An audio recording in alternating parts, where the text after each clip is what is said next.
Welcome back to Jay's Reptile World Australia, everyone. We've just been called out for a snake call out at a lady's house.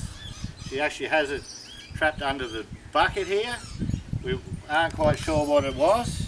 She thought it might have been a brown snake, but I've just checked and it's a keelback or a freshwater snake. I'll get it out and you can have a look. I'm glad it's not a brown snake because they are deadly.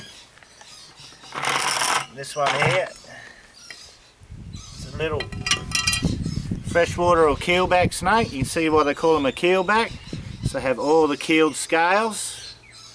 Beautiful species. This is actually the only species of snake in Australia that can eat cane toads, the introduced cane toad, which has devastated the reptile fauna in Australia. So, beautiful little animal, get to about 1 metre long,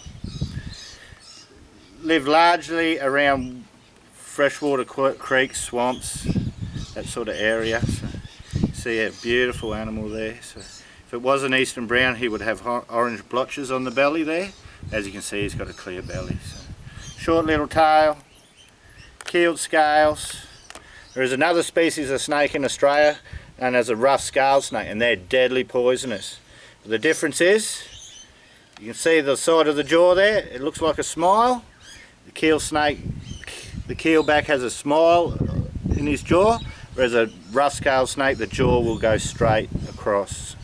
The rough scaled snake actually has in the Guinness Book of Records for the longest sickness from a snake bite. A little boy near Gympie was bitten, and 11 months later when he went back to school, his lips and that were still numb, so must have really affected the poor little fella. So there you go, everyone. Keelback, freshwater snake, only species of snake in Australia that can eat the introduced cane toad. Beautiful animal. Encourage everyone to protect this species. It is helping maintain the control of the cane toad species in Australia, because they are real pests that were introduced in the 1930s. Beautiful animal. His actually tail's a bit shorter. He's lost his tail probably when he was younger. So there you have it. You can see there he's got lumps on the skin there. That's actually from eating frogs.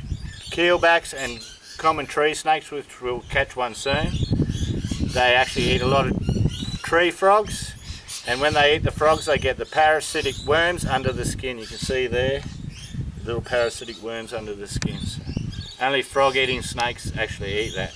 And Jim at Cooktown, he actually got a 2 metre taipan last summer, and it was covered in them parasitic worms.